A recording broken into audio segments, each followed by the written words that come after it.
रात के तकरीबन 2 बजे थे। संजय अपने कमरे में आराम से सो रहा था। तभी उसके मोबाइल पर नरेंद्र का कॉल आता है। संजय, संजय, मुझे तुमसे एक जरूरी बात करनी है। मेरे पास ज्यादा वक्त नहीं है। संजय, मुझे अभी सेंटर 1 के पास आकर मिलो, और वो बैग। इतना कहते ही कॉल कट हो गया।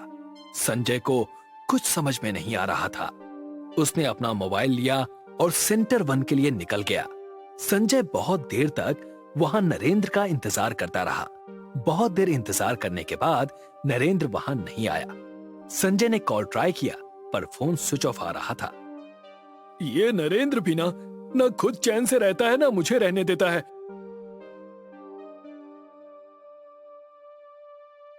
अगले दिन एक अननोन नंबर से कॉल आता है। हेलो, कौन? आप संजय बात कर रहे हैं? जी हाँ, बोलिए। आप जल्द से जल्द नरेंद्र के घर आ जाइए। क्यों सर, क्या हो गया? और नरेंद्र कहाँ है? तुम्हें सब समझ में आ जाएगा, बस नरेंद्र के घर आ जाओ। संजय बिना वक्त गवाए नरेंद्र के घर पहुंचा। अपने सामने नरेंद्र की लाश देखकर संजय के पैरों तले जमीन खिसक गई। सामने नरेंद्र की लाश पड़ी थी। मिस्टर संजय, क्या आप नरेंद्र के दोस्त हैं? जी हाँ, पर ये सब कब हुआ और कैसे हुआ? कब हुआ, कैसे हुआ, क्यों हुआ, किसने किया, ये सब जल्द ही पता चल जाएगा। फिलहाल आप हमें ये बताएं कि नरेंद्र ने आपको कॉल क्यों किया था? लास्ट कॉल आप ही का है। संजय ने सारी बात इंस्पेक्टर राठौर को बताई। उसके बाद नरेंद्र की डेड बॉडी को पोस्टमार्टम के लिए हॉस्पिटल भेज दिया गया। इंस्पेक्टर राठौर इस केस की पूरी छानबीन कर रहे थे। 2 दिन बाद जब पोस्टमार्टम की रिपोर्ट आई तो उसे देखने के बाद इंस्पेक्टर राठौर सीधे संजय के पास गया। कुछ देर उससे बात करने के बाद इंस्पेक्टर राठौर वहां से निकल गए। आपको क्या लगता है सर, किसने किया होगा नरेंद्र का खून, और क्यों? खूनी बहुत शातिर है सर, ना घर में कोई तोड़ फोड़ और ना ही चोरी। कामिनी, ये केस ऊपर से जितना सीधा दिख रहा है उतना है नहीं। ऐसी कोई तो कड़ी है जो हमारी नजर से छूट रही है। क्या सर? एक बात तो साफ है कामिनी, खूनी सिर्फ खून करने के लिए वहां नहीं आया था। जरूर उसे कुछ ना कुछ चाहिए था। इंस्पेक्टर राठौर ने नरेंद्र की कॉल हिस्ट्री निकाली। उसके पिछले कई महीनों का रिकॉर्ड चेक किया। वो कहां गया था, कौन से रेस्टोरेंट पे रुका था, किससे मिला था। सर, ऐसा तो नहीं कि संजय ने ही नरेंद्र का खून किया हो और हमें गुमराह करने के लिए कोई कहानी बता रहा हो? होने को तो बहुत कुछ हो सकता है कामिनी, लेकिन कानून सबूत मांगता है और हमें खूनी को सबूत के साथ पकड़ना होगा। एक रेस्टोरेंट से बाहर आते वक्त वो एक अनजान इंसान से टकराया।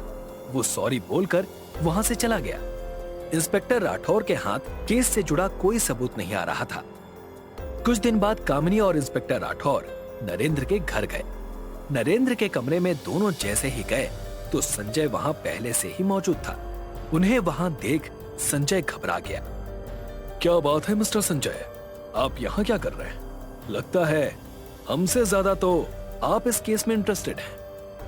नहीं सर, ऐसा कुछ नहीं है। तो कैसा है, आप ही बताइए। संजय ने बताया कि उसने नरेंद्र का खून होने से पहले उसे 2 लाख रुपए दिए थे।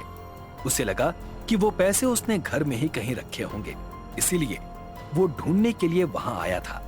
इंस्पेक्टर राठौर ने संजय को वार्न किया कि वो नरेंद्र के घर के आसपास नहीं आएगा और जब तक केस खत्म नहीं होता वो शहर छोड़कर नहीं जा सकता। कुछ दिन बाद इंस्पेक्टर राठौर एक चाय की दुकान पर चाय पी रहे थे। तभी कामिनी का कॉल आता है। हाँ, बोलो कामिनी। सर, आप कहाँ हो? केस के बारे में कोई इन्फॉर्मेशन मिली आपको? हाँ कामिनी, इन्फॉर्मेशन तो मिली है। नरेंद्र ने अपने घर में कोई बहुत कीमती चीज छुपा रखी है। हम कल सुबह ही वहां जाएंगे और चेक करेंगे। आज रात को एक जरूरी काम से मुझे बाहर जाना है।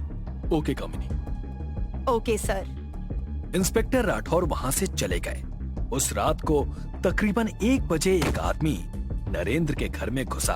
उसने पूरे काले रंग के कपड़े पहने हुए थे, मुंह ढका हुआ था। वो नरेंद्र के कमरे में कुछ ढूंढ रहा था। तभी लाइट जली इंस्पेक्टर राठौर और कामिनी भी वहीं थे। उस आदमी ने वहां से भागने की कोशिश की, मगर कामिनी ने उसे पकड़ लिया। उस आदमी ने बताया कि उसका नाम सुंदर है और वो एक छोटा मोटा गुंडा है। चोरी करना, किडनैप करना, किसी को धमकी देना, यही सारे काम वो करता है। तभी उसके मोबाइल पर बिल्लू का कॉल आया। फोन उठा और अपने साथी को बोल कि तुझे डायमंड मिल गया है और उसे सेंटर 1 के पास आकर मिलने को बोल। उस आदमी ने वैसा ही किया जैसा इंस्पेक्टर राठौर ने कहा था। थोड़ी देर बाद बिल्लू वहां पहुंच गया। वो सुंदर के पास गया। तू पागल हो गया है क्या सुंदर? यहाँ क्यों बुलाया है मुझे? और डायमंड कहाँ है? तभी छुप कर बैठे कामिनी और इंस्पेक्टर राठौर सामने आए और बिल्लू को पकड़ लिया।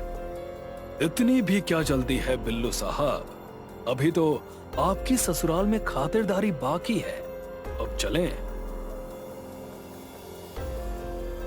अगले दिन इंस्पेक्टर राठौर ने संजय को थाने में बुलाया। आइए आइए संजय साहब, कैसे हैं आप? हाल चाल ठीक तो है ना? आपने मुझे यहाँ क्यों बुलाया है? नरेंद्र के खूनी के बारे में कुछ पता चला क्या? सब पता चल जाएगा, जरा पीछे मुड़कर तो देखिए। संजय ने जैसे ही पीछे मुड़कर देखा, उसकी आंखें फटी की फटी रह गईं, क्योंकि सामने नरेंद्र खड़ा था और वो भी जिंदा। सर, मुझे समझ नहीं आ रहा है कि आपको इस बात का पता कैसे चला कि नरेंद्र जिंदा है? इंस्पेक्टर राठौर ने बताया कि जब वो छानबीन करने के लिए रेस्टोरेंट गए थे, तब एक आदमी उनसे टकराया था। वो सुंदर ही था। उसके हाथ में एक कीमती ब्रेसलेट था। ये वही ब्रेसलेट था जो उस दिन उन्होंने नरेंद्र के घर उसकी तस्वीर में देखा था, लेकिन वो श्योर नहीं थे। लेकिन उसके अगले दिन जब वो चाय पीने के लिए दुकान पर गए, तब ये सुंदर चुपके से उन पर नजर रख रहा था। उनका शक तब यकीन में बदल गया। इसीलिए उन्होंने कीमती सामान नरेंद्र के घर होने की बात की, ताकि ये वहां जाए और वो उसे पकड़ ले। और हुआ भी वैसा ही। ये वहां आया और पकड़ा गया। वाह सर, क्या बात है। लेकिन सर, एक बात समझ नहीं आई। नरेंद्र की डेथ हो गई थी, पोस्टमार्टम की रिपोर्ट भी आ गई थी, हम खुद इस केस को हैंडल कर रहे थे, तो नरेंद्र जिंदा कैसे है? और अगर नरेंद्र जिंदा है तो वो लाश किसकी थी सर? कहानी में असली ट्विस्ट तो अब आया है कामिनी। जब मैं पोस्टमार्टम की रिपोर्ट लेकर संजय के घर गया, क्योंकि पोस्टमार्टम में नरेंद्र की बॉडी में शराब पाई गई है, और संजय ने मुझे बताया था कि नरेंद्र शराब नहीं पीता था। कल इन दोनों को पकड़ने के बाद जब मैंने इस ब्रेसलेट के बारे में पूछा, तो उसने बताया कि ये ब्रेसलेट नरेंद्र का नहीं बल्कि वीरेंद्र का है। ये वीरेंद्र कौन है सर? नरेंद्र और वीरेंद्र सगे भाई हैं। नरेंद्र और वीरेंद्र वीर प्रताप के बेटे हैं।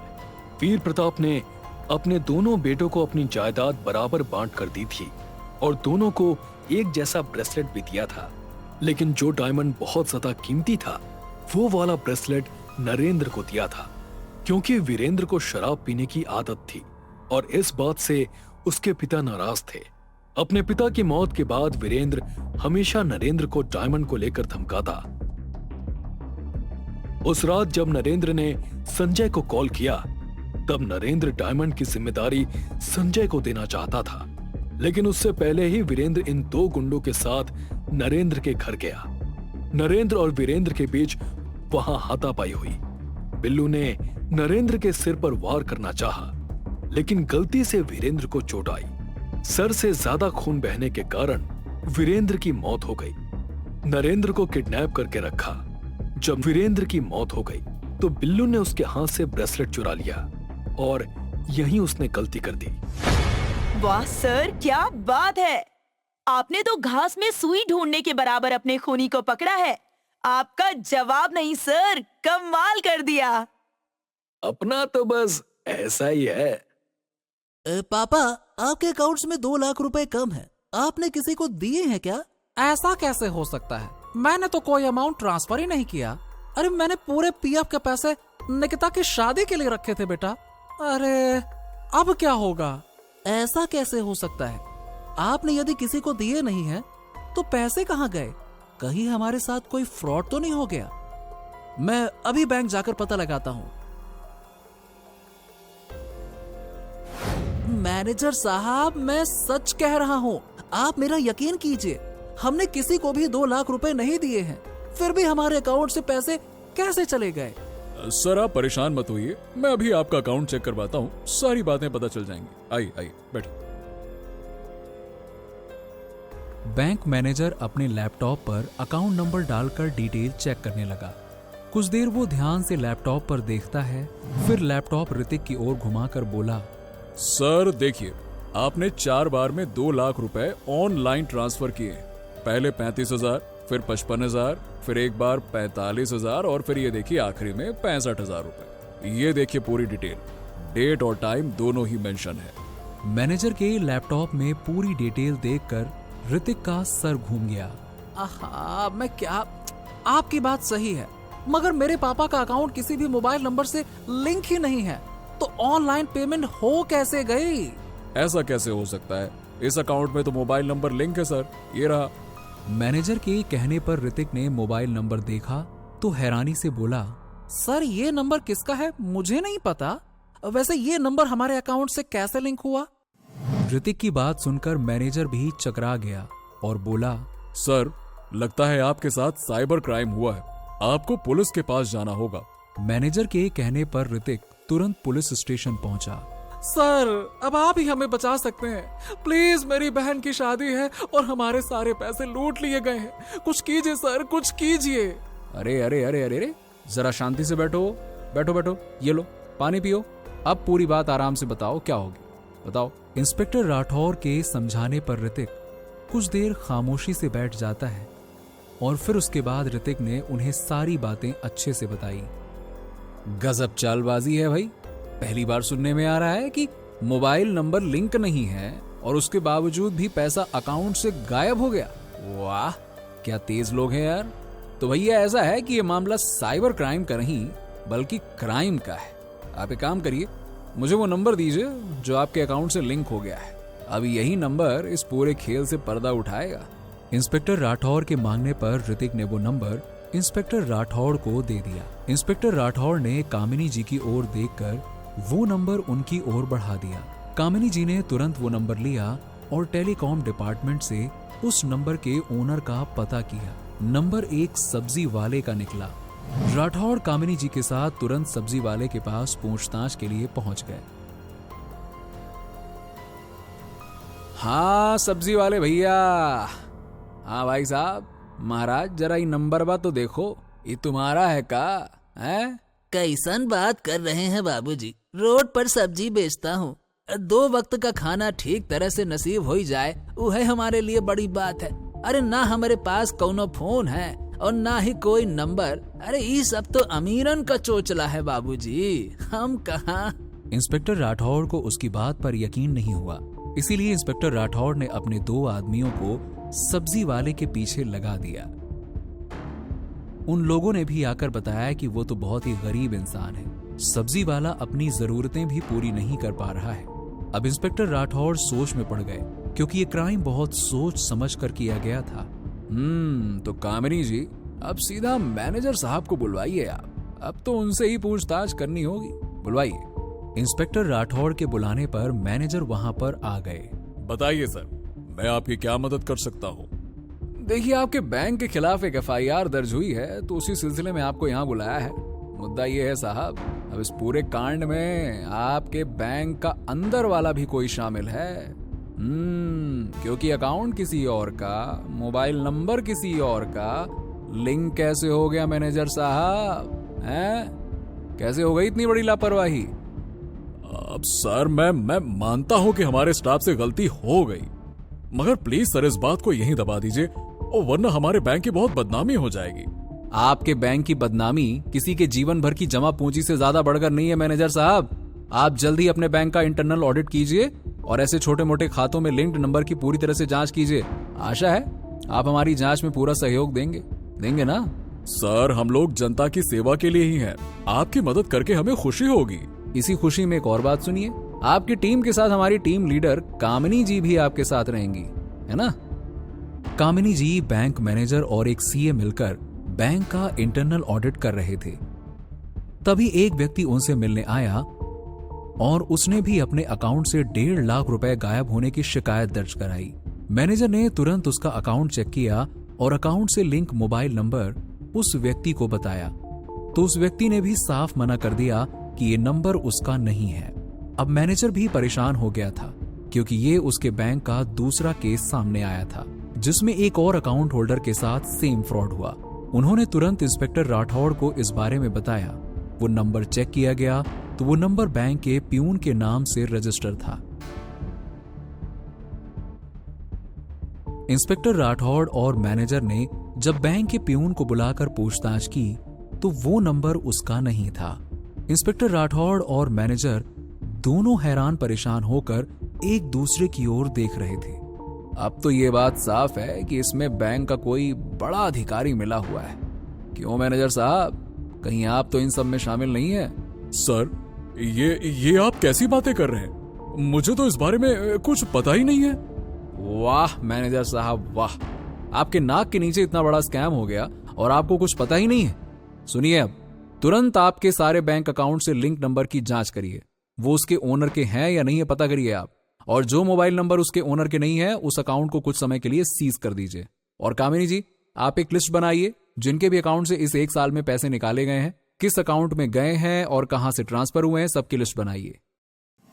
इसके अलावा ओ मैनेजर साहब, इधर देखिए आप, आपके बैंक के वॉलेट में कब कब चेकिंग होती है और कितने लोग होते हैं वो बताइए आप। ये आप कैसी बातें कर रहे हैं सर? अकाउंट सीज कर दीजिए। अरे मेरे बैंक का नाम खराब हो जाएगा सर। गजब आदमी हो यार आप, आपको आपके नाम की पड़ी है और यहाँ लोगों की मेहनत का पैसा जो खतरे में है उसका क्या? जो पूछा है उसका ठीक ठीक जवाब दीजिए आप, बताइए। अब देखिए सर, मैं महीने में पहले रविवार को अकेले ही आकर पूरे बैंक को अच्छे से चेक करता हूँ, वॉल्ट और सिक्योरिटी दोनों। और वैसे भी पैसे ना तो वॉल्ट से चोरी हुए हैं ना ही सिक्योरिटी तोड़ के। हाँ वो हमें भी पता है, लेकिन क्राइम को हर एक एंगल से इन्वेस्टिगेट करना पड़ता है। वैसे थैंक यू कोऑपरेट करने के लिए। इसके बाद इंस्पेक्टर राठौड़ के कहने पर जब जांच की गई तो कई सारे ऐसे अकाउंट हैं जिन पर अलग अलग लोगों के नंबर लिंक थे। ये नंबर भी ऐसे लोगों के नाम पर रजिस्टर थे जो कभी मोबाइल भी अफोर्ड नहीं कर सकते थे। मगर सबसे बड़ा सवाल था कि इन सब के पीछे किसका हाथ है। जांच के बाद एक पुलिस वाला राठौड़ के पास एक रिपोर्ट लेकर आता है और उनको देकर चला जाता है और राठौड़ रिपोर्ट को पढ़ने लगते हैं और कुछ सोच रहे होते हैं। तभी कामिनी जी राठौड़ को परेशान देखकर कहती हैं, सर, आपको क्या लगता है इस पूरे वारदात के पीछे किसका हाथ होगा? क्योंकि जो कोई भी है वो बहुत बड़ा मास्टरमाइंड है। इतनी सफाई से क्राइम किया है कि कोई क्लू ही नहीं है। कामिनी जी, क्राइम करने वाला कितना ही शातिर क्यों ना हो, कोई ना कोई सुराग तो जरूर छोड़ता है। ये देखिए, इस क्राइम का क्लू ये रहा। कहते हुए इंस्पेक्टर राठौड़ ने रिपोर्ट कामिनी जी की ओर बढ़ा दी, जिसे देखते ही कामिनी हैरान रह गई और मुस्कुराते हुए बोली, सर, आप कमाल हैं। कैसे कर लेते हैं आप ये सब कुछ? अपना तो ऐसा ही है। अब तुम्हें पता है ना तुम्हें क्या करना है। जी सर, मुझे सब पता है। कहकर कामिनी और राठौड़ दोनों बैंक जाते हैं और वहां काम करने वालों से लेकर मैनेजर को सबको एक कैबिन में बुलवाते हैं। अब ये सब कुछ क्या है सर? आप मेरे बैंक में हुए क्राइम के क्रिमिनल को तो ढूंढ नहीं रहे, उल्टा आप मेरे बैंक में आकर एम्प्लॉयज को अलग परेशान कर रहे हैं। क्या आप जानना नहीं चाहेंगे कि आपका मुजरिम कौन है? आखिर कौन है वो मास्टरमाइंड? हाँ जरूर जानना चाहते हैं, लेकिन आपने तो सभी को ऐसे बुलाया जैसे सारे के सारे चोर हैं। आप सभी को इसीलिए बुलाया है क्योंकि मुजरिम आप सब में से ही कोई है। कौन है? आप बस नाम बताओ सर, मैं उसको अभी जॉब से निकाल दूंगा। अरे मासूम गरीबों का पैसा कौन खा रहा है? अरे कौन है तुम लोगों में से? बताओ, आप बस नाम बताओ सर, मैं उसको अभी जॉब से निकालता हूँ। इसकी हिम्मत कैसे हुई? आहा, मैनेजर साहब शांत हो जाइए, आप उसको जॉब से निकाल ही नहीं सकते हैं। अरे निकाल सकता हूँ, आप बस एक बार नाम तो बताओ सर उसका। हम आपको उसकी फोटो दिखा देते हैं, फिर आप ही बताना हमें उसके साथ क्या करना चाहिए। हाँ दिखाओ आप। कामिनी एक फोटो फ्रेम लेकर आती है और मैनेजर को दिखाती है और उसको देख मैनेजर गुस्से में उस फ्रेम को फेंक देता है और कहता है, ये सब क्या है? आप लोग मुझे क्यों फंसा रहे हैं? असल में कामिनी एक शीशा लेकर आई थी जिसमें मैनेजर खुद को देखकर भड़क जाता है। अब मैनेजर साहब, आप खुद से बताएंगे कि आपने कितने लोगों का पैसा अपने अकाउंट में ट्रांसफर किया है, या फिर मैं आपको बताऊं? आप क्या कह रहे हैं? मुझे कुछ समझ नहीं आ रहा है। चलिए मैं समझा देता हूँ, दिक्कत क्या है। क्राइम करते वक्त मुजरिम खुद को कितना भी इंटेलिजेंट क्यों ना समझ ले, लेकिन कोई ना कोई गलती जरूर करता है। और आपने तो क्या ही कहना है, 2 बड़ी गलती कर दी। सबसे पहले आपने क्राइम के लिए बैंक के छोटे छोटे ग्राहकों की लिस्ट बनाई जो बैंक में पैसा सेविंग के लिए रखते हैं, साल 6 महीने में एक बार अपने बैंक अकाउंट में पैसे जमा करवाते हैं या निकालते हैं। उन ग्राहकों के अकाउंट को आपने गरीब लोगों के आधार कार्ड के जरिए कई जाली सिम बनवाली और उन नंबरों को अपने बैंक अकाउंट से जोड़ दिया और फिर उन सिम के जरिए पैसा विड्रॉ किया। मैंने ऐसा कुछ नहीं किया जो आप बता रहे हो। मैं सिर्फ बता नहीं रहा हूँ, साबित कर सकता हूँ। चलो बताता हूँ मैं आपको। अब पहली बात तो ये कि आपने कहा कि हर महीने के पहली संडे आप बैंक आकर सिक्योरिटी और वॉल्ट चेक करते हो, है ना? हाँ, तो इसमें मैं कैसे मुजरिम हुआ? अरे आगे भी तो सुनो मैनेजर साहब। तुम ये रिपोर्ट देखो जहां साफ साफ दिख रहा है कि लोगों के साथ फ्रॉड हर महीने के पहले संडे को ही हुआ है। और चलो मान लिया कि ये एक कोइंसिडेंस हो सकता है, लेकिन जिस सर्वर से पैसा एक अकाउंट से दूसरे अकाउंट में ट्रांसफर किया गया वो तो आपके बैंक का सर्वर निकला। और संडे वाले दिन जिस दिन आप बैंक आए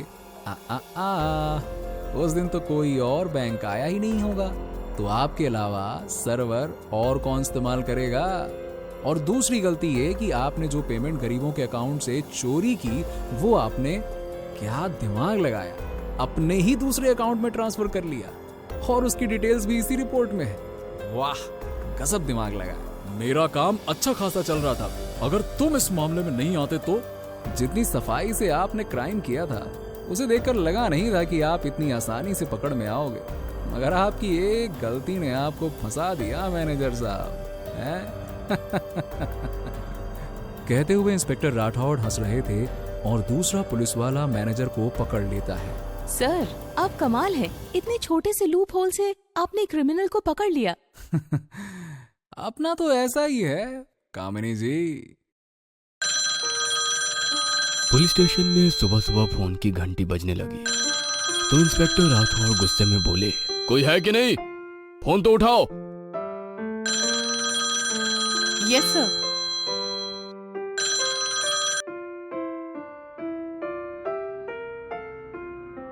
सर, पुलिस हेडक्वार्टर से फोन है। It's an emergency. हमारे इलाके में एक बड़ा हादसा हुआ है।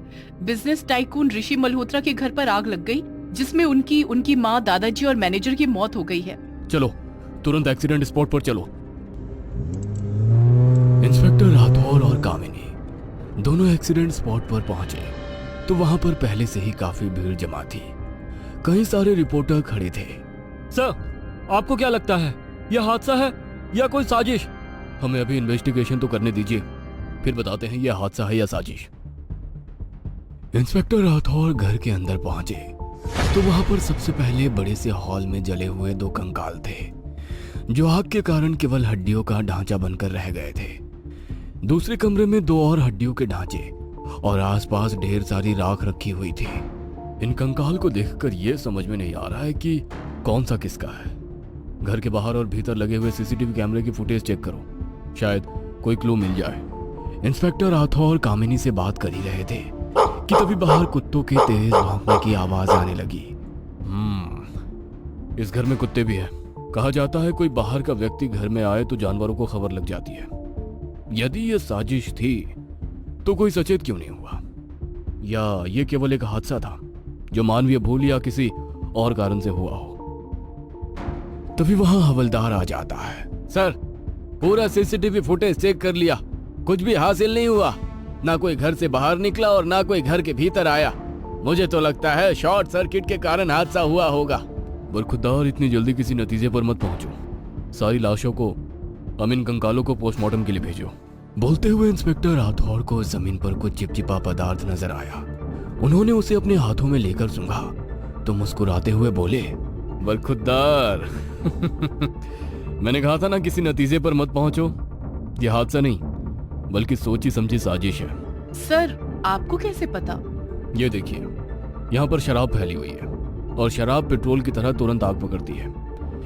किसी ने तो सभी को मारने के लिए ये कदम उठाया है। सर आप तो कमाल हो, कैसे कर लेते हो आप ये सब? अपना तो ऐसे ही है कामिनी जी। इंस्पेक्टर राठौर केस फाइल को बड़े ही गौर से देख रहे थे। तभी कामिनी वहां आई और बोली, क्या हुआ सर, परेशान नजर आ रहे हो? सब ठीक? सब ठीक नहीं है कामिनी, ये केस बहुत उलझा हुआ है। सर आपके लिए कोई भी चीज मुश्किल नहीं है। ये लीजिए चाय और अपने दिमाग के घोड़े दौड़ाइए। तब से दिमाग के घोड़े दौड़ा ही रहा हूँ, मगर घोड़े कहीं भी जाकर रुकने को तैयार नहीं है। तो क्या अभी तक आपको इस केस में कोई सस्पेक्ट नजर नहीं आ रहा है? सस्पेक्ट? 4 लोगों की मौत हुई है और आपस में सभी एक दूसरे से कहीं ना कहीं कनेक्ट है, मगर चारों के खून में कोई भी सबूत हाथ नहीं लगा है। तो ये लीजिए पोस्टमार्टम रिपोर्ट और शायद इसके बाद आपको पता चल जाए कातिल कौन है। राठौर पोस्टमार्टम रिपोर्ट को अपने हाथ में लेकर देखने लगता है, मगर वहां पर कोई क्लू नहीं था। तभी फॉरेंसिक एक्सपर्ट का एक नोट देखकर चौंक जाता है। रिपोर्ट में लिखा था कि ऋषि मल्होत्रा के मैनेजर को हड्डियों की टीबी थी, जिसके कारण वो केवल कुछ दिन का ही मेहमान था। कामिनी, ऋषि मल्होत्रा की बैंक डिटेल और ऑफिस की सारी फाइल्स मंगवाकर डीप स्टडी करो। हो सकता है उसकी मौत से किसी को फायदा हो। राठौर के कहने पर कामिनी वहां से चली जाती है। तभी ऋषि मल्होत्रा के पड़ोसी वहां पर आते हैं और बोले, सर, ऋषि मल्होत्रा के केस की इन्वेस्टिगेशन आप ही कर रहे हैं? कोई शक? नहीं सर, आपको कुछ बताना था। तो बताइए। सर, आप मुझे गलत मत समझिएगा, मगर मैं पुलिस के लफड़े में नहीं फंसना चाहता था, इसलिए अभी तक खामोश था। मगर मेरा जमीर मुझे धिक्कार रहा था, इसलिए मुझे यहाँ आना पड़ा। हादसे वाली रात ऋषि मल्होत्रा के घर से बहुत लड़ाई झगड़े की आवाज़ आ रही थी। ऋषि सर बालकनी में आकर किसी से फ़ोन पर गुस्से में बात कर रहे थे। उन्होंने कहा, चाहे कुछ भी हो जाए, पूरी जायदाद मैं गरीबों को दान दे दूंगा, मगर तुम्हें मेरी जायदाद में से 1 रुपया भी नहीं मिलेगा। तुमने मुझे धोखा दिया है। ऋषि सर के गुस्सा होने के थोड़ी देर बाद ही उनके घर से चीख पुकार की आवाज़ आने लगी और उनके घर में आग लग चुकी थी।